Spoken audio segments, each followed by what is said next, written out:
Hello नमस्कार, welcome to inculcate learning JKPSC की classes जो बीच में थोड़ी सी पेंडिंग बची हुई हैं जी।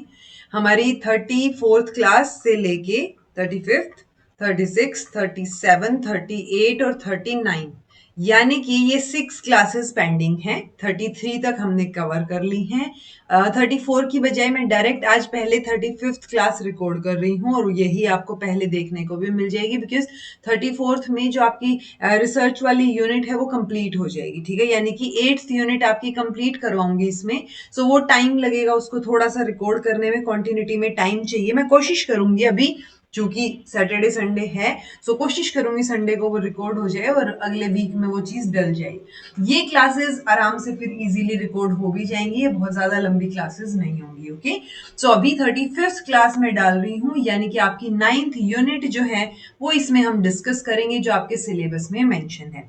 ओके, 34th भी डलेगी, आप टेंशन मत लेना उस चीज की, अभी डल जाएगी within 2-3 days max. Okay, so जैसे ही रिकॉर्ड हो जाएगी मैं वैसे ही डाल दूंगी। डजेंट मैटर कि बाकी और इंटरव्यूज जा रहे हैं यूजीसी नेट के बच्चों की या कुछ भी जा रहा है, आपकी वो क्लास इंस्टेंटली डलेगी जैसे ही रिकॉर्ड हो जाएगी। ठीक है जी। तो 35th क्लास हम डिस्कस करने वाले हैं। इनफैक्ट एक फीडबैक मैंने शायद पहले भी शेयर किया था, एक बच्चे ने किसी ने जो है टीम को बोला होगा कि 35th जो ये 35th क्लास प्लस जो ये यूनिट है एजुकेशन कमीशंस वाली, इसमें मैम ने बहुत कम चीजें ऐड की हैं। ओके, तो इसमें आज जितनी भी चीजें हैं ना वो याद रखने वाली चीजें हैं। ओके, मैंने कोई भी बेफालतू की चीजें ऐड नहीं की हैं, क्योंकि अगर यूनिवर्सिटी एजुकेशन कमीशन है तो मैं बहुत कुछ ऐड कर सकती हूँ, लेकिन जहां से क्वेश्चंस बनते हैं, जो चीजें आपको याद रहनी चाहिए और जिन चीजों के बलबूते पे आप एटलीस्ट डायरेक्ट नहीं तो इनडायरेक्टली क्वेश्चन सोल्व कर पाओगे, वो चीजें हैं इसके अंदर। ओके, हम आपके सिलेबस से ही स्टिक करके रहेंगे, आपके ये सातों के सातों टॉपिक कवर करेंगे। चूंकि जैसे ये है आपका एनसीटी एनसीएफटी, तो ये मैंने आपके नोट्स में भी ऐड किया है अलग से कंप्लीट, और आपकी वीडियो जो है प्लेलिस्ट में भी एक अलग से वीडियो जो इसकी ऑलरेडी थी वो ऐड कर रखी है। सेम नेशनल करिकुलम फ्रेमवर्क वो भी ऐड कर दिया है, बट मेन फीचर्स लिखा हुआ है, तो इस क्लास में मैं मेन मेन चीजें आपको बताऊंगी। ओके, सो बहुत मेजर सी चीजें दे रखी है इन्होंने, तो एटलीस्ट जो सिलेबस में है उससे रिलेटेड जो क्वेश्चंस बनते हैं, जिस तरीके के क्वेश्चंस आते हैं वो मैंने कवर किए हैं। अदरवाइज इस पे क्योंकि सबकी अपनी अलग अलग एक पीडीएफ है, एक रिपोर्ट है, राइट, बट जहां से जिस तरीके का क्वेश्चन आता है उस तरीके का मटेरियल मैंने इस क्लास के लिए ऐड किया है। Okay ji, I hope I am clear on this. This is presented by me Raveena. Videos informative लगे तो इनकलकेट लर्निंग को लाइक शेयर सब्सक्राइब जहां कर सकते हैं, इट्स एब्सोल्युटली फ्री। तो सबसे पहला टॉपिक यूनिवर्सिटी एजुकेशन कमीशन। हमें पता होना चाहिए कि इसको राधा कृष्णन कमीशन के नाम से भी जाना जाता है, बिकॉज सर्वपल्ली राधा कृष्णन जो है वो इसके क्या थे, चेयरपर्सन थे, तो अक्सर कमीशन को उनके चेयरपर्सन के नाम से जाना जाता है। आपको ये भी पता हो 48 में ये कमीशन अपॉइंट हुआ, 49 में ये रिपोर्ट सबमिट करके ये कमीशन वहीं पर डिसॉल्व हो गया। ओके, चूंकि उस टाइम पे इंडिया आजाद ही हुआ था, भारत आजाद हुआ था, तो इन्होंने अपना ओपिनियन एक्सप्रेस किया कि जो है आपका अब जो फेमाइन है कंट्री में, भूखमरी को अवॉइड करने के लिए हमें फूड प्रोडक्शन पे जो है वो ध्यान देना पड़ेगा और ऑलमोस्ट डबल होना चाहिए in next 15 years. Okay, and maintain an adequate growth thereafter. So point ये आप सोचेंगे कि ये मैंने यहाँ एजुकेशन वाली चीज में क्यों ऐड किया, क्योंकि हमारे ये क्वेश्चन आया हुआ है ऑलरेडी कि ये कौन सा कमीशन था जिसने ये ओपिनियन प्रेजेंट किया या ऐसा बोला कि प्रोडक्शन ऑफ फूड जो है वो डबल कर दीजिए नेक्स्ट 15 ईयर्स में। सो ये क्वेश्चन आया हुआ है जहां पे आंसर आपका यूनिवर्सिटी एजुकेशन कमीशन था। ओके, इन्होंने ये भी बोला कि हमारा जो ये इन्होंने मेजर रियलाइजेशन हुई कि सेकेंडरी एजुकेशन जो है वो वीकेस्ट लिंक है। ये क्वेश्चन भी आता है कि सेकेंडरी एजुकेशन को वीकेस्ट लिंक किसने बोला था, तो यूनिवर्सिटी एजुकेशन कमीशन ने इसको वीकेस्ट लिंक बोला था, और इन्होंने बोला कि बहुत अर्जेंट नीड है रिफॉर्म्स की। ठीक है, आप देखेंगे कि उसके बाद फिर सेकेंडरी एजुकेशन कमीशन जो है वो हमारे सामने निकल के आता है। और एक और इंपॉर्टेंट चीज जो पूछी जाती है वो है कि यूजीसी यानी कि जो यूनिवर्सिटी ग्रांट कमीशन है वो किसकी रिकमेंडेशन पे शुरू किया गया, तो वो इन्हीं की रिकमेंडेशन थी कि एक यूनिवर्सिटी एजुकेशन कमीशन की रिकमेंडेशन थी कि यूनिवर्सिटी ग्रांट कमीशन होना चाहिए। किसकी टर्म्स पे, जैसे यूके में होता है वैसा, तो जिसका एक फुल टाइम चेयरपर्सन और अदर मेंबर्स हों। ठीक है, जिनकी वो ऐसे मेंबर्स हों जो एक अच्छी रेपुटेशन जो है वो एजुकेशन के फील्ड में रखते हों।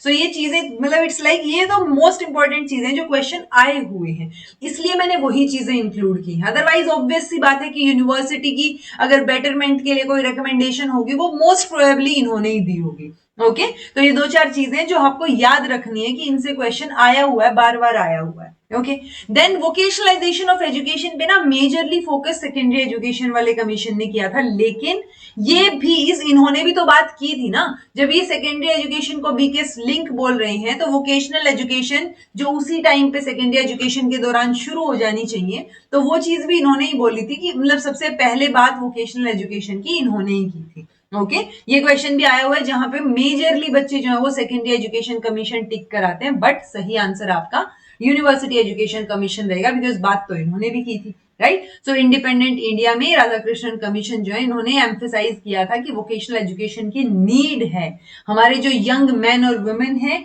उनके लिए, उनको मतलब इट्स लाइक वोकेशनल एजुकेशन की तरफ भेजना बहुत अर्जेंट है और जरूरी है। ठीक है, कुछ एक लोग होंगे डेफिनेटली जो यूनिवर्सिटी कोर्सेज की तरफ जाएंगे, बट नीड है वोकेशनल एजुकेशन की।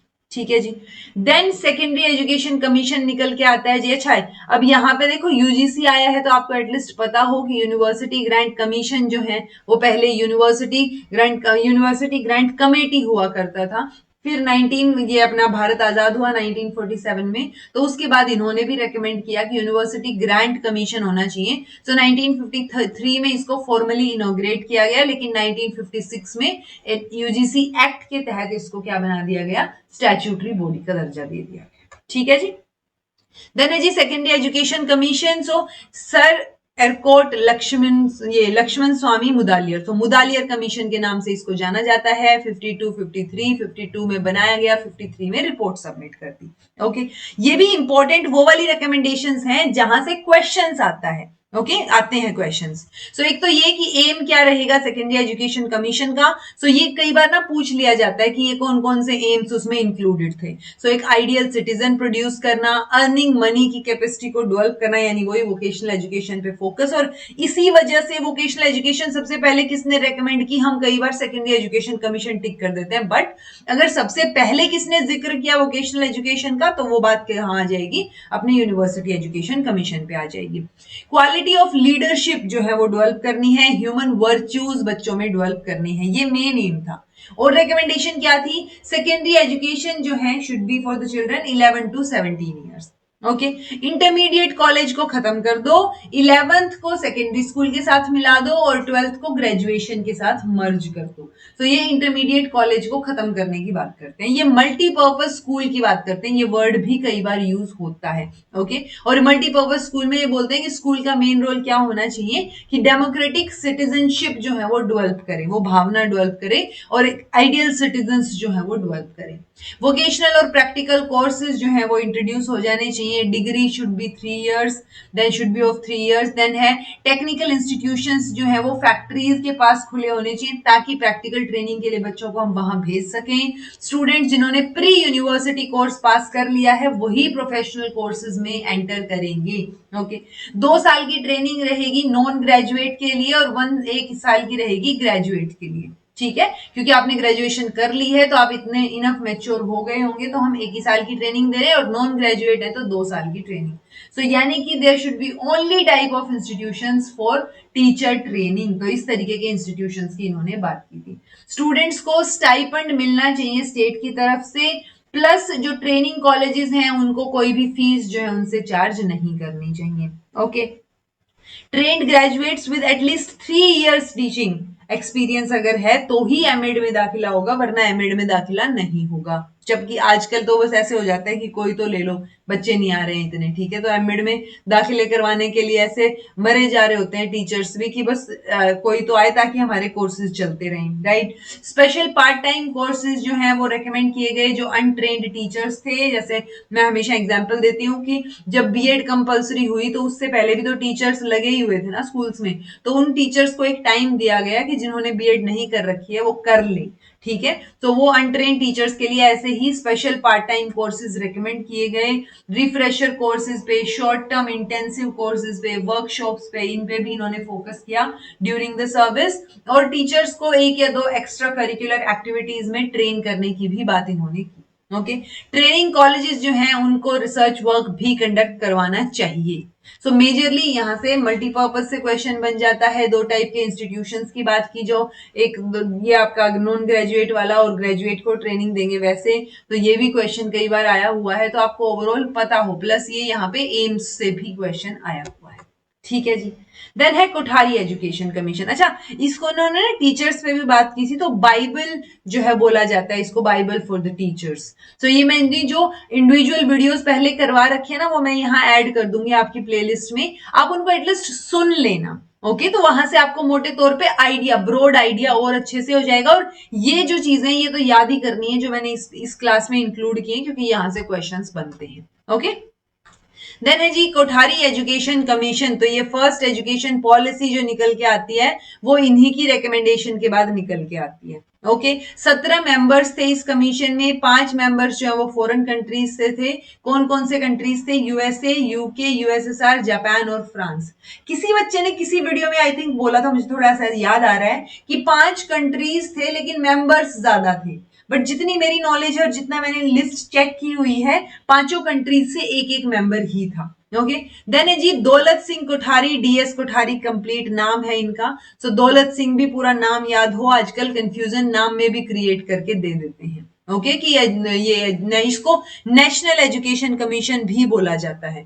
सो नेशनल एजुकेशन कमीशन इसलिए क्योंकि ये पहला कमीशन था इंडिपेंडेंस के बाद जो कि कंप्लीट एजुकेशन के बारे में बात कर रहा था, यानी कि ये प्राइमरी से लेके सेकेंडरी, देन आपका हायर एजुकेशन, तो वहां तक बात कर रहा था ये। क्योंकि आप देखो, university education commission was only talking about university and recommending about to make the situations better for university. Then secondary education commission जो है वो बात कर रहा था secondary education के लिए उसको कैसे better किया जाए, recommendations were related to that. Kothari education commission independence के बाद पहला कमीशन है जो कंप्लीट सारे एजुकेशन सिस्टम की बात कर रहा है, और वहीं से फिर फर्स्ट नेशनल एजुकेशन पॉलिसी निकल के आती है, क्योंकि मेजर रिकमेंडेशन जो थी इनकी वो सारी की सारी एक्सेप्ट कर ली गई थी। ओके, इनकी जो रिपोर्ट थी उस रिपोर्ट का नाम था एजुकेशन एंड नेशनल डेवलपमेंट, और एजुकेशन बहुत क्रूशियल रोल प्ले करती है नेशनल डेवलपमेंट में, इसलिए इसका नाम एजुकेशन एंड नेशनल डेवलपमेंट रखा गया। तो रिपोर्ट का नाम भी आपको याद होना चाहिए।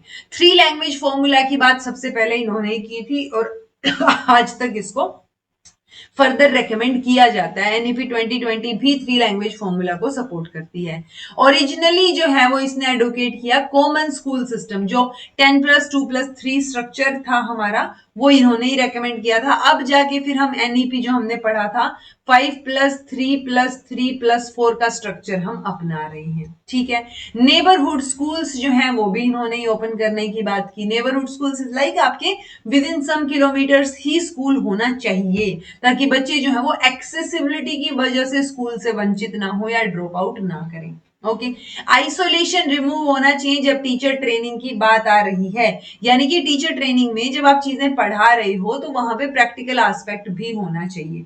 Number of working days increase करने को इन्होंने बोला, और ये क्वेश्चन कई बार पूछा जाता है कि number of working days increase करने की बात जो है वो किसने की थी। ओके, एजुकेशन को ट्रीट किया जाना चाहिए इंडिपेंडेंट एकेडमिक डिसिप्लिन की तरह, तो ऐसे ही एजुकेशन को एक सब्जेक्ट की तरह एमए और बीए लेवल पे लाना चाहिए, जैसे MA in education, BA in education. Okay, ये अभी अवेलेबल है बट हर एक स्टेट में अवेलेबल नहीं है। जैसे मैंने हरियाणा में नहीं देखा है कि बैचलर्स ऑफ आर्ट्स मतलब बीए है एजुकेशन में, बट बाकी जगह देखा है कहीं कहीं। ओके, तो वेस्ट बंगाल में आपको मिल जाएगी जितना मुझे आइडिया है, क्योंकि वहां पीजीटी लेवल पे भी है और कॉलेज लेवल पे भी है। सेम यूपी में भी पीजीटी लेवल पे भी एजुकेशन एक सब्जेक्ट की तरह है। सो बीए भी एजुकेशन में हो और एमए भी हो, ऐसा इन्होंने बोला था। इन्होंने नोट किया कि it is obvious if higher education is not radically improved, ठीक है। इनका ये कहना था कि अगर आपने हायर एजुकेशन को रेडिकल इंप्रूवमेंट में नहीं डाला तो हमारा एडमिनिस्ट्रेशन, हमारी टेक्निकल प्रोग्रेस, हमारा इंटेलेक्चुअल स्टैंडर्ड, हमारी सोशल एडवांसमेंट, सारी चीजें जो है बहुत सीरियसली हैंडीकेप्ड हो जाएंगी और हम उनको ठीक नहीं कर पाएंगे। ओके, तो इनका कहना था कि हमें रेडिकल रीस्ट्रक्चरिंग की जरूरत है, और वो रेडिकल रीस्ट्रक्चरिंग आप देखो 66 के बाद 68 में फर्स्ट नेशनल एजुकेशन पॉलिसी के रूप में हमारे सामने आती है। ओके, साइंस एजुकेशन और रिसर्च जो है उसको हाई प्रायोरिटी पे रखिए। स्कूल कॉम्प्लेक्सेस की एस्टेब्लिशमेंट की बात भी इन्होंने की थी, ये क्वेश्चन बहुत बार आता है। सेकेंडरी एजुकेशन जो है वो शुड बी लार्जली वोकेशनलाइज्ड, तो सेकेंडरी एजुकेशन के दौरान ही वोकेशनलाइजेशन जो है वो शुरू हो जानी चाहिए। ओके, नेक्स्ट है each school should be attended by all children in the neighbourhood irrespective of caste, creed, community, religion, economic condition और सोशल स्टेटस। तो कोई भी सेग्रीगेटेड स्कूल्स नहीं होंगे और उसी को फिर हम नेबरहुड स्कूल बोल रहे हैं कि वहां पे आसपास के सारे बच्चे वहीं पढ़ेंगे। ओके, देन फर्स्ट पॉलिसी निकल के आती है हमारी 1968 की, जहां पे मेजरली सारी रिकमेंडेशंस जो है उनको मान लिया गया था।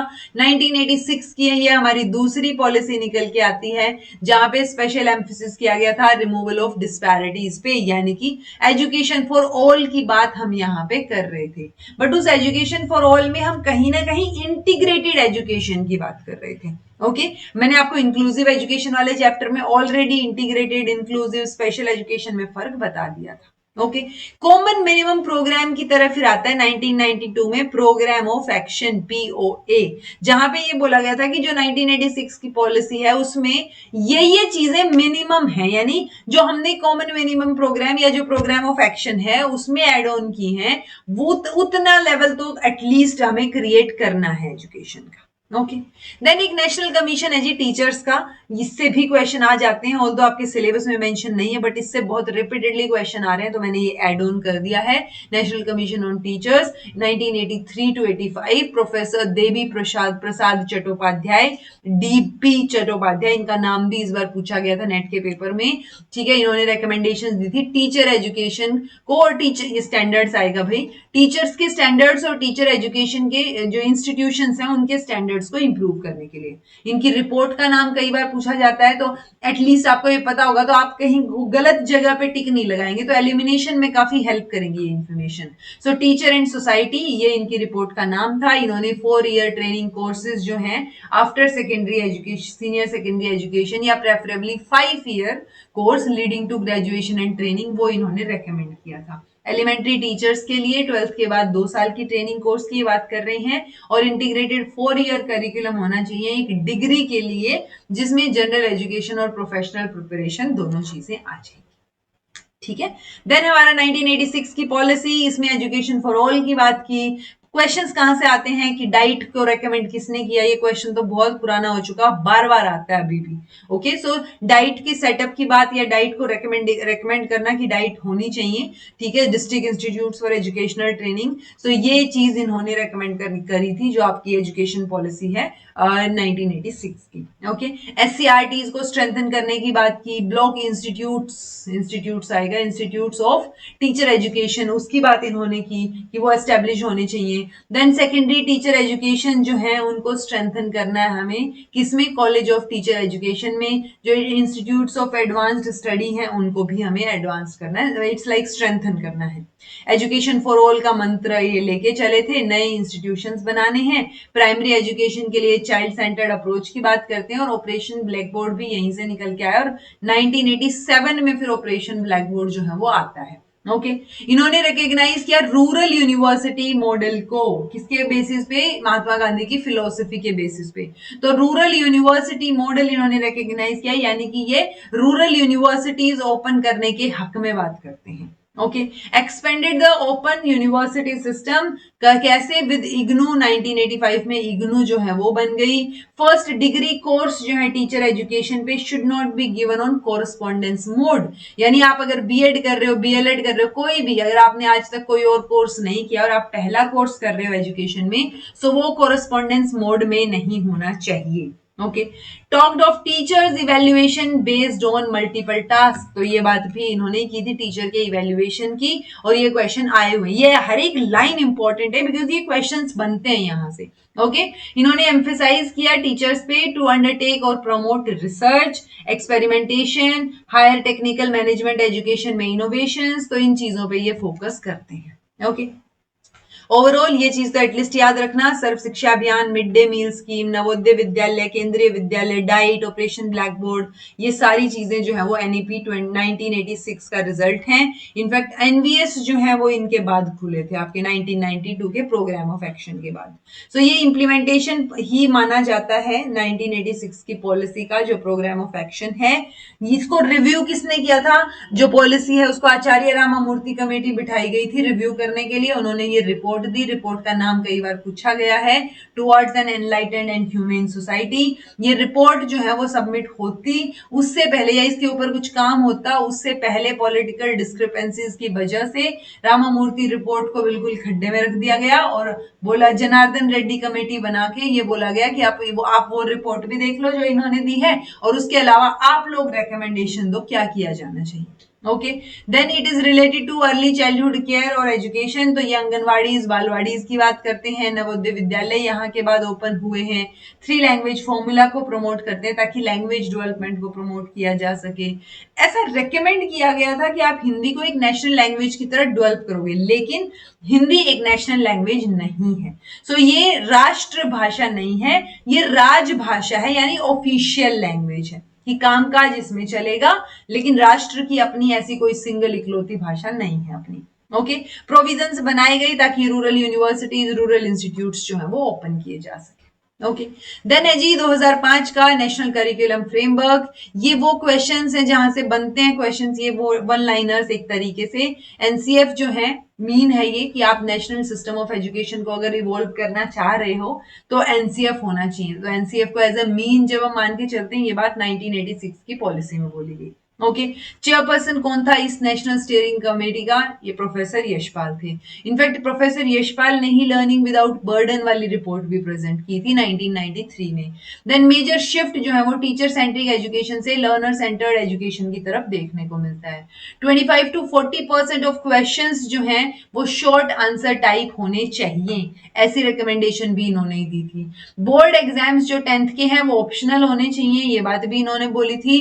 इवेल्युएशन सिस्टम जो है वो ग्रेड्स पे बेस्ड होना चाहिए। री एग्जाम जो होता है बच्चे के कंपार्टमेंट के बाद, या फेल बोल देते हैं हम जिसको, तो उसके बाद जो है वो रीअपियर करने का इमीडिएटली मौका होना चाहिए, ताकि अगर वो रीअपियर जब किया तब पास अगर हो गया तो वो अगली क्लास में सेम बच्चों के साथ जा सके। टोटल होमवर्क टाइम 10th और 12th के लिए 2 घंटे पर डे ही होना चाहिए, कि इतना काम दो कि 2 घंटे में हो जाए। ठीक है, उसके अलावा बाकी बच्चों को अपनी हेल्थ पे, चीजों पे, बाकी चीजों पे भी ध्यान देना है। 4 एनसीएफ अब तक आए थे, 1975, 1988, 2000, 2005, और अब नेक्स्ट 4 की रिकमेंडेशन जो है वो किसने दी थी? एनईपी 2020 ने, जिसमें से 2 आ गए हैं जो हमने डिस्कस भी किया था और एक अलग से वीडियो में भी ऐड कर रखा है। ठीक है, नेशनल करिकुलम फ्रेमवर्क फॉर ये एनसीएफ एफएस फाउंडेशनल स्टेज के लिए और एनसीएफ एसई यानी स्कूल एजुकेशन के लिए, ये आ चुके हैं। ओके, देन है जी एजुकेशन सेक्रेटरी ने, बाद में जो मिनिस्ट्री ऑफ एचआरडी के वो थे एजुकेशन सेक्रेटरी, उन्होंने डायरेक्ट किसको कम्युनिकेट किया? डायरेक्टर ऑफ एनसीईआरटी को, कि हमें रिव्यू की जरूरत है national curriculum framework for school education. ठीक है, in the light of report learning without burden. So ये जो था, अब कई बार ये भी पूछा जाता है कि कौन सा करिकुलम फ्रेमवर्क कंट्रोवर्सी में रहा, जहां पे हम बोल रहे थे कि आप जो है केसरिया या गेरुआ कर रहे हो बेसिकली, तो सैफरनाइज किया जा रहा है हिस्ट्री को, हिस्ट्री बदलने की कोशिश की जा रही है। सो ये 2000 का जब एनसीएफ आया था ना, एनसीएफएससी, उस दौरान जो है वो इस बात ने तूल पकड़ा था थोड़ा सा, और कंट्रोवर्सी जो है वो इसके अराउंड हो गई थी। सो ये क्वेश्चन भी एक बार आया हुआ है कि किसके अराउंड या कौन से एनसीएफ के लिए जो कंट्रोवर्सी थी, तो इसीलिए इसको चेंज करके, क्योंकि आप देखो ना वरना बहुत टाइम लग रहा था। ये देखो 1975 से 88 काफी टाइम लग गया, 88 से 2000 बहुत टाइम लग गया, 12 साल लग गए। अब विद इन 5 ईयर ऐसा क्या हो गया? तो ये चीजें बहुत गड़बड़ा गई थी, इसलिए विद इन 5 ईयर अपना जो है 2005 का नेशनल करिकुलम फ्रेमवर्क हमें देखने को मिलता है, जो कि एक ऐसे civilisation and progress, Rabindranath Tagore का ऐसे है ये, वहां उनकी पंक्तियों से जो है वो इसकी ओपनिंग होती है, जो रिपोर्ट है उसकी। ओके, गाइडिंग प्रिंसिपल्स क्या हैं? वही लाइफ आउटसाइड द स्कूल, तो वही कि आप जो है चार दीवारी के अंदर ना रहें, रोट मेथड से दूर लेके जाना है, ओवरऑल डेवलपमेंट पे फोकस करना है rather than text book centred चीजें, देन ओवर राइडिंग आइडेंटिटी को क्या करना है आपने, नर्चर करना है, एग्जामिनेशंस को ज्यादा फ्लेक्सिबल बनाना है, क्लासरूम लाइफ के साथ इंटीग्रेट करना है। ओके, सो ये मेजर शिफ्ट है जो मैं आपको वैसे भी कई बार बता चुकी हूँ, आई होप आपको ये पता होंगे। सो टीचर सेंट्रिक से लर्नर सेंट्रिक पे टीचर डायरेक्शन और डिसीजन बना रहा है, यहाँ पे लर्नर की ऑटोनॉमी है, यहाँ टीचर जो है वो गाइड कर रहा है, मॉनिटर कर रहा है, यहाँ सिर्फ फैसिलिटेट कर रहा है, सपोर्ट कर रहा है, एनकरेज कर रहा है। ठीक है, सो यहाँ पैसिव रिसेप्शन है लर्निंग का, यहाँ बच्चा एक्टिवली पार्टिसिपेट कर रहा है, सीख रहा है चीजों को। यहाँ पे learning with in the four walls of classroom थी, यहाँ पे थोड़ा वाइडर कॉन्टेक्स्ट आ गया। नॉलेज जो है वो गिवन और फिक्स्ड थी, यहाँ पे गिवन और फिक्स नहीं है, वो कंस्ट्रक्ट करेंगे हम, बढ़ेंगी चीजें। तो इट्स लाइक जहां मोर फ्लेक्सिबल अप्रोच दिखे वो चीज बेटर है और हम उसी का सपोर्ट करते हैं। ओके, देन है जी नेशनल नॉलेज कमीशन, इससे भी कई बार क्वेश्चन आता है, तो मैंने इसको ऐड कर दिया है चूंकि आपके सिलेबस में मेंशन नहीं है explicitly. Okay, so it was constituted as an advisory body, PM के लिए एडवाइजरी बॉडी की तरह था, chairperson Sam Pitroda, 7 member total थे including this chairperson. National knowledge commission जो है वो बेसिकली एक डेजिग्नेटेड फ्रेमवर्क टाइम फ्रेम के लिए बना था 3 साल के लिए, कि 2 अक्टूबर 2005 से लेके 2 अक्टूबर 2008 तक। चूंकि ये आगे भी चला और फिर बीजेपी ने ही इसको डिसकंटिन्यू किया 2014 में। ओके, इन्होंने इंग्लिश को along with the first language first class में ही इंट्रोड्यूस करने की बात की थी। ये क्वेश्चन एक बार आया हुआ है कि कौन सी क्लास में इंग्लिश को रेकमेंड करने की बात जो है वो नेशनल नॉलेज कमीशन ने बोली। सो फर्स्ट क्लास से ही इंट्रोड्यूस कर दो, ऐसा इन्होंने बोला था। emphasized critical understanding of concept rather than rote learning, ये तो हम बोलते हैं कि रोट लर्निंग की बजाय आप कॉन्सेप्चुअल क्लैरिटी पे फोकस करो। इंपॉर्टेंट रिकमेंडेशंस क्या थी? सब सेक्टर्स में थी। हेल्थ इंफॉर्मेशन नेटवर्क, जहां पे आप आईटी सेक्टर में आईटी को यूज कर रहे हो हेल्थ सेक्टर में, then portals, then legal education, medical education, management education, तो ये रिकमेंडेशंस थी इनकी। Recommended the establishment of national universities, ये क्वेश्चन आया हुआ है कि किसने रेकमेंड किया नेशनल यूनिवर्सिटीज के एस्टेब्लिशमेंट को। Okay, then recommended that independent regulatory authority for higher education, उसकी जगह शुड रिप्लेस, यानी एनसीटी, एआईसीटी, वीजीसी, इन सब की जगह ये आपका IRAHE होना चाहिए। देन नेशनल इनोवेशन पॉलिसी जो है वो प्रपोज की 11th 5 ईयर प्लान, किसके बेसिस पे? इनकी रिकमेंडेशन के बेसिस पे। ठीक है, देन आता है जी national curriculum framework for teacher education, although ये मैंने ऐड कर दिया है, आप कंप्लीट भी देख सकते हो, बट इसमें मेजर पॉइंट क्या है? एक तो ये कब आया था? 2009 में आया था, इसकी फुल फॉर्म पता हो, प्लस इसकी रिपोर्ट का नाम पता हो, towards preparing professional and human teacher. Report का नाम बहुत बार पूछा गया है और कंफ्यूजन क्रिएट हो जाता है, तो वो कंफ्यूजन नहीं रखना है आपको। ओके, मोहम्मद अख्तर सिद्दीकी जो है वो चेयरपर्सन थे एनसीटी के, 31 दिसंबर 2009 में ये डॉक्यूमेंट आ गया था। 6 चैप्टर हैं टोटल इस डॉक्यूमेंट में, बट सारे के सारे टीचर एजुकेशन के अराउंड ही रिवॉल्व करते हैं। कैसे बेटर टीचर एजुकेटर्स, कैसे बेटर टीचर्स जो हैं वो हम प्रोड्यूस कर सकते हैं, उसके बारे में फोकस करते हैं। इससे रिलेटेड एक बार एक नया क्वेश्चन आया हुआ है कि टीचर एजुकेशन प्रोग्राम की जब बात करते हैं एनसीएफटी में, तो कौन से मेजर एरियाज की बात करते हैं? तो ये 3 मेजर एरियाज हैं जी। एक है करिकुलम एंड पेडागोजी, देन है फाउंडेशन ऑफ एजुकेशन, और आपका थर्ड है स्कूल इंटर्नशिप। इंटर्नशिप में हम पूरा वो होता है ना 4 डेज अ वीक करके मिनिमम पीरियड, जबकि कंपलसरी होता है ये। सो 12 to 20 वीक्स की जो है वही ट्रेनिंग वगैरह हम यहाँ लेते हैं, तो वो स्कूल इंटर्नशिप हो गया। फाउंडेशन ऑफ एजुकेशन में आपकी contemporary studies, learner studies, educational studies आ गई। करिकुलम और पेडागोजी में करिकुलम स्टडीज, पेडागोजिकल स्टडीज और असेसमेंट और इवेल्युएशन स्टडीज आ गई। ठीक है, ये भी सिलेबस में मेंशन नहीं है बट बहुत इंपॉर्टेंट है। एक्सक्लूसिवली फॉर टीचर एजुकेशन जो है ये कमेटी बिठाई गई थी, जस्टिस वर्मा कमेटी, उन्होंने रिपोर्ट सबमिट की। 2012 में कमेटी बिठाई गई थी, 2014 में आई थिंक रिपोर्ट आई थी इनकी, बट हमें 2012 आप याद रख सकते हो कब बनाई थी ये। टीचर जो है medium to achieve the above goal, तो गोल क्या है? बेसिक टू एजुकेशन का गोल है कि कॉन्शियसनेस डेवलप करे और रिकंस्ट्रक्ट करे सोसाइटी को, और उसके लिए मीडियम कौन है? टीचर है, टीचर करवाएगा ये चीजें। क्वालिटी ऑफ टीचर एजुकेशन इसलिए बहुत जरूरी है। तो टीचर एजुकेशन की चीजों को एक्सक्लूसिवली एड्रेस करने के लिए ये बनाया था, सुप्रीम कोर्ट ने इसको बनाया था बेसिकली कि ये बात करेंगे इस बारे में। इन्होंने बोला कि मेजोरिटी ऑफ जो stand alone teacher education institutions हैं वो सिर्फ डिग्री वाले टीचर्स प्रोड्यूस कर रहे हैं या डिग्री बेच रहे हैं बेसिकली, वो सीरियसली नहीं ले रहे हैं टीचर एजुकेशन को।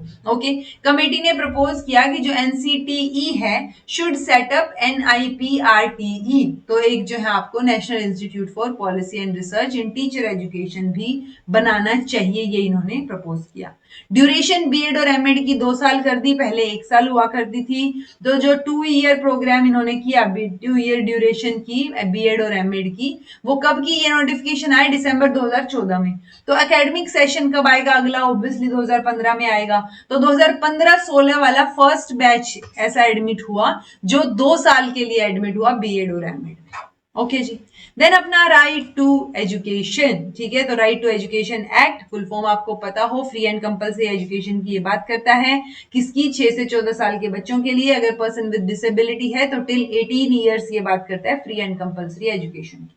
Primary schools with in 1 kilometre हो, 6 to 8 तक के स्कूल्स विद इन 3 किलोमीटर हो। ओके, तो आर्टिकल 21 है, ये तो आपको मतलब बेसिक है, ये तो सबको पता होगा, बस एक रिवीजन आपका यहाँ हो जाना चाहिए। आर्टिकल 21A ऑलरेडी इंसर्ट हो गया था, तो वो उसको लीगलाइज करने के लिए और ऑफिशियल वर्क शुरू करने के लिए हमने आरटी एक्ट लेके आए 2010 में। 1 अप्रैल 2010 को ये एनफोर्स हुआ, ये डेट कई बार पूछी जाती है। 51A का जो के पार्ट है उसके अंदर जो फंडामेंटल ड्यूटीज है 51A में, तो उसके के पार्ट में ये पेरेंट की या गार्जियन की ड्यूटी है कि वो बच्चे को पढ़ने लिखने की अपॉर्चुनिटीज प्रोवाइड करे, एटलीस्ट 6 to 14 ईयर्स वाले बच्चे को। स्कूल मैनेजमेंट कमेटीज भी जो है वो आरटीई एक्ट ने एस्टेब्लिश करने की बात कही थी। ओके, देन ये आपका इवोल्यूशन है जो मैंने आपको पहले भी कई बार बताया हुआ है कि ओरिजिनली जो है वो पार्ट 4 में, जो इंडियन कॉन्स्टिट्यूशन का पार्ट है, उसमें आर्टिकल 45 और आर्टिकल 39F में जो डीपीएसपी के आर्टिकल्स हैं, वहां पे बात की गई थी इक्विटेबल और एक्सेसिबल एजुकेशन की। फिर फर्स्ट ऑफिशियल डॉक्यूमेंट, ये कई बार पूछ लिया जाता है, फर्स्ट ऑफिशियल डॉक्यूमेंट जो है वो राइट टू एजुकेशन से रिलेटेड रामामूर्ति कमेटी रिपोर्ट में मेंशन था, तो 1990 में ये फर्स्ट ऑफिशियल डॉक्यूमेंट हो गया जो बात करता है राइट टू एजुकेशन की। देन 1993 में सुप्रीम कोर्ट का landmark judgment Unni Krishnan JP versus state of Andhra Pradesh and others, ये हुआ। इसमें इन्होंने एजुकेशन को fundamental right flowing from article 21, यानी आर्टिकल 21 जो एक गुड लाइफ की, राइट टू गुड लाइफ की बात करता है, तो वो एक अच्छी लाइफ तभी होगी जब आप एजुकेटेड होंगे, तो एजुकेशन ऑटोमेटिकली उसका पार्ट हो गया। Okay, then Tapas Majumdar committee set up की जाती है, वो ये क्या बोलते हैं, इनकम्पास करते हैं किसका? इंसर्शन ऑफ 21A का। फिर फाइनली 86th अमेंडमेंट जो है एक्ट निकल के आता है 2002 में, और वहां पे फंडामेंटल राइट की तरह राइट टू एजुकेशन को आर्टिकल 21A में इंसर्ट कर दिया जाता है, जहां पे हम 6 to 14 ईयर यानी एलिमेंट्री एजुकेशन जो है वो फ्री एंड कंपल्सरी की बात करेंगे। Okay, then 86th amendment provide करता है follow up legislation for right to education bill 2008, तो 2008 से ये बिल चल रहा था, देन 2009 में फाइनली जाके जो है वो आपका क्या निकल के आता है? ये आपका एक्ट निकल के आता है जिसकी हम फिलहाल बात कर रहे हैं। ये इंपॉर्टेंट सेक्शंस हैं जो मैं ऑलरेडी कई बार आपको बता चुकी हूं, तो आई होप आपको ये ध्यान होंगे।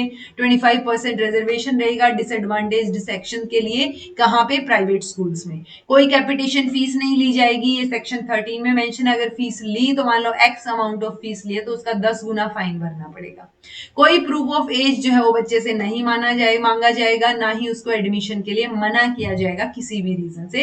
एडमिशन तो सबका ही लेना है, अगर कोई एडमिशन करवाने आया है तो आपको एडमिशन करना है। Okay, then no detention policy आ गई थी कि फेल नहीं करेंगे 8th क्लास तक, बट बाद में वो रिमूव कर दी गई।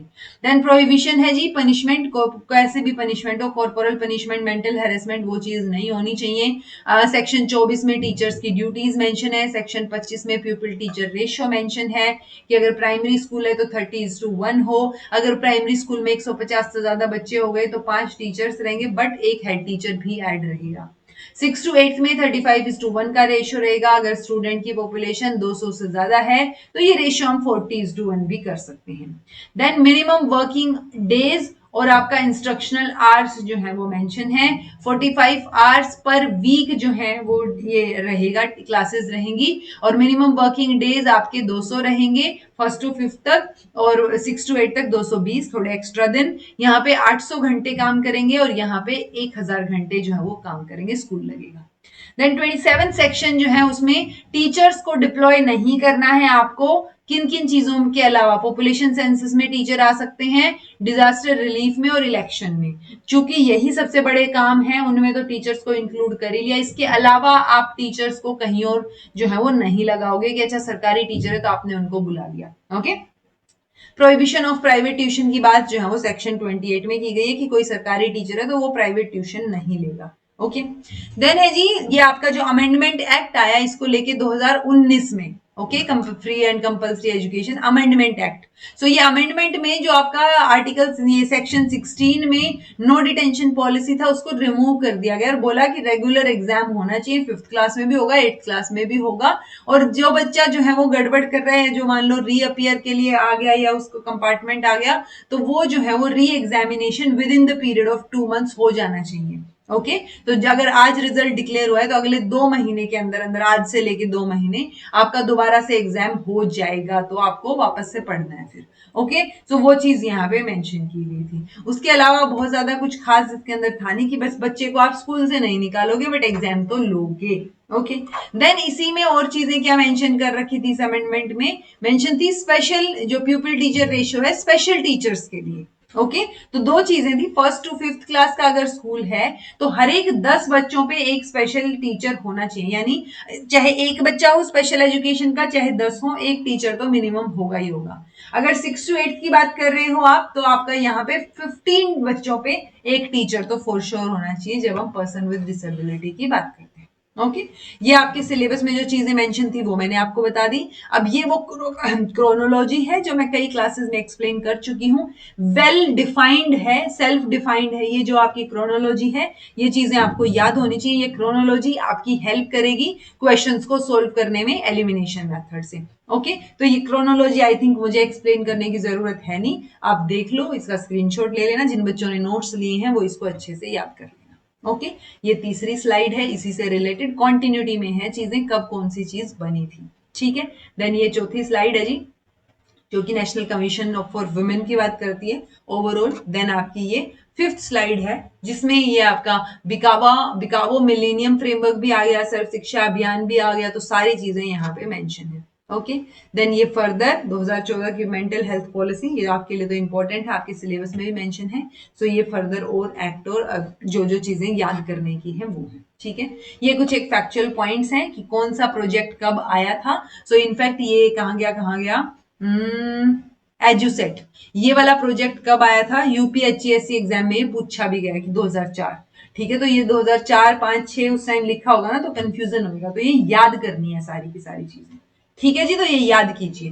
देन ये कुछ एक फादर्स हैं, ये भी याद करने वाली चीज है, मैंने एक जगह पे कंपाइल कर दी है तो आप इनको ध्यान में रख सकते हो। ठीक है जी। देन फर्दर ये वही फादर्स एक्सटेंड किए हुए हैं, जो बचे हुए थे वो भी मेंशन कर दिए मैंने। ये कुछ एक जो है इंपॉर्टेंट चीजें हैं, फैक्चुअल चीजें हैं जो आपके पेपर 2 में पूछी जाती हैं जब एजुकेशन की नेट की बात आती है। बट इनमें से आपको इन्फॉर्मेशन, ये जो इन्फॉर्मेशन है ये हेल्प करेगी आपके क्वेश्चन सोल्व करने में। ठीक है जी। ये आपकी यूनिट जो है वो यहाँ पे समाप्त होती है।